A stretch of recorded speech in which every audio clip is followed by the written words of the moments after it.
Merci. Gilles Savary. Oui, une première question d'abord à Philippe Luron sur les financements. Il est évident que l'effort un peu complémentaire que fait l'État cette année n'est pas de génération spontanée. Donc il faudrait nous dire où il l'a trouvé. Est-ce que ce sont des étalements de programmes existants? Est-ce que vous reportez une partie du financement pudiquement sur RFF, comme on le fait parfois, à la FIT, avec un endettement des RFF? Enfin, ce que vous nous avez décrit, de toute façon, c'est l'histoire d'un naufrage quand même, hein. Il faut qu'on en sorte. Voilà. Je pense que ça, c'est quand même clair. Alors, comme je me sens quelques responsabilités sur l'idée de régionalisation de la taxe et de l'écotaxe, tout en étant un peu, comment vous dire, me sentant un peu en contradiction avec le fait que je représente l'Assemblée nationale à la FIT, je voudrais pas que ce soit perçu comme une dépossession ou une abolition de toute politique d'État.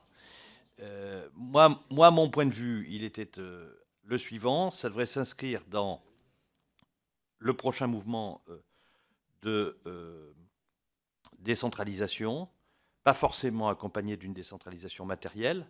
Il y a déjà un certain nombre de choses qui sont décentralisées auprès des régions. Je pense par exemple au TER, et je pense qu'on va leur donner très prochainement la fonction d'autorité organisatrice de transport de plein exercice.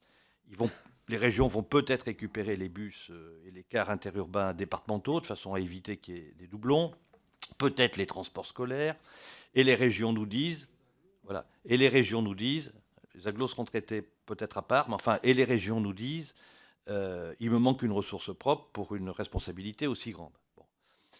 L'idée, c'est que ce soit une ressource propre ou une part de ressources propres. Alors, doit-elle être partagée avec l'État ou pas? Je pense qu'elle doit être partagée avec l'État sur le modèle suisse. Mais je pense qu'aussi, en contrepartie, l'État doit se retirer du capharnaüm de subventions, qui est aujourd'hui les subventions qu'il alloue à un certain nombre, directement ou indirectement, aux régions. Par exemple, on finance les tarifs de péage ferroviaires. Vous voyez ce que je veux dire? Ah oui, il y a à peu près 1,7 milliard chaque année.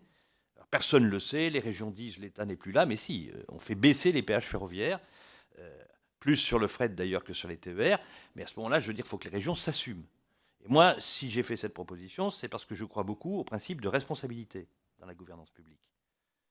Le principe de responsabilité, appliqué à nos problèmes, c'est que si les Bretons considèrent qu'ils ne doivent pas payer les infrastructures, eh bien, les Bretons ne les font pas payer par les autres. Voilà.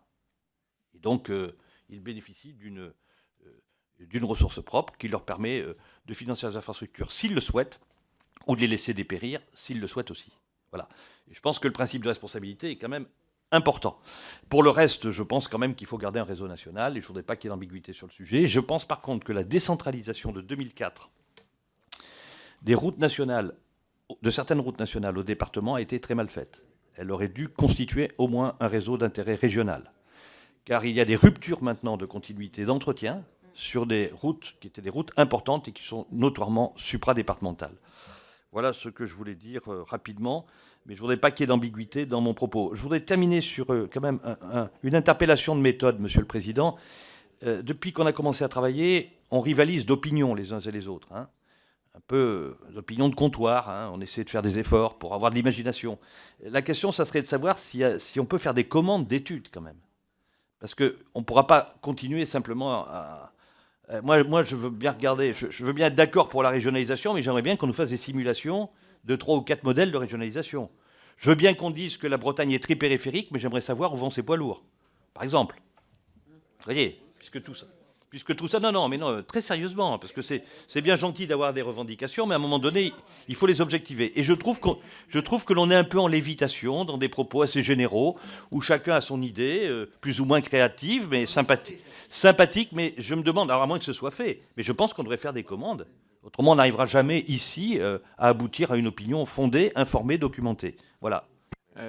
Pour répondre à Gilles Savary par rapport à cette remarque, nous avons déjà passé un certain nombre de commandes. Et nous avons donc obtenu qu'un certain nombre d'études soient extraites des placards du ministère. Voilà. Donc les choses, elles progressent.